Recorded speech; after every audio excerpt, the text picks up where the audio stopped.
இந்த வாழ்க்கை ரொம்ப விசித்திரமானது. அதை நம்ம வாழ்ந்துட்டு இருக்கிற விதம் வித்தியாசமானது.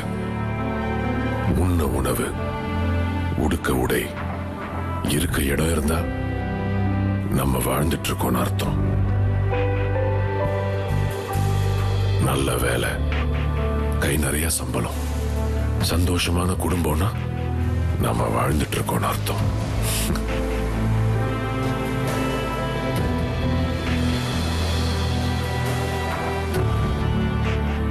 ஆனா அதுவே அவ்வளவு ஈஸியா எல்லாருக்கும் கிடைக்கிறது இல்ல.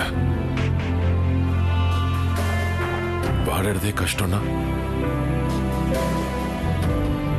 கடமையை எப்படி முடிக்கிறது, கனவை எப்படி அடையிறது, போட்டி எப்படி ஜெயிக்கிறது, லட்சியத்தை எப்படி சாதிக்கிறது?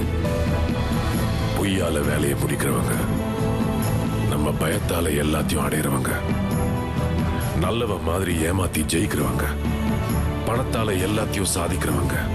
இருக்கிற இந்த வாழ்க்கையில விதி மேல பழிய போட்டு கடவுள் மேல பாரத்தை போட்டு முன் வச்ச காலை நம்ம பின் வச்சோம்னா நாம வாழ்ந்துட்டு இருக்கோம்னு அர்த்தம்.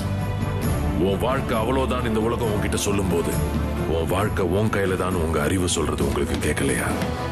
உன் அளவுக்கு நீ ஆசைப்படுன்னு இந்த சமுதாயம் உங்களை அமுக்கும் போது தன்னம்பிக்கையோட போராடுன்னு உங்க மனசாட்சி சொல்றது உங்களுக்கு கேட்கலையா? இன்னைக்கு ஒரு முடிவெடுங்க, அதை என்னைக்கும் மறக்காதீங்க. தோல்வி பயம் துரத்தும், திரும்பி பார்க்காதீங்க. போதும்னு மனசு சொல்லும், வர வாய்ப்பை விட்டுறாதீங்க. தேடினாதான் கிடைக்கும், தட்டுனாதான் திறக்கும்.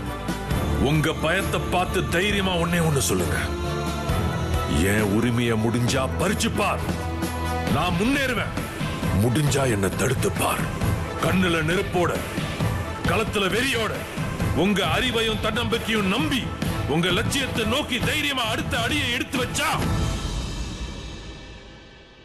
நீங்க வாழ்ந்துட்டு இருக்கீங்கன்னு அர்த்தம்.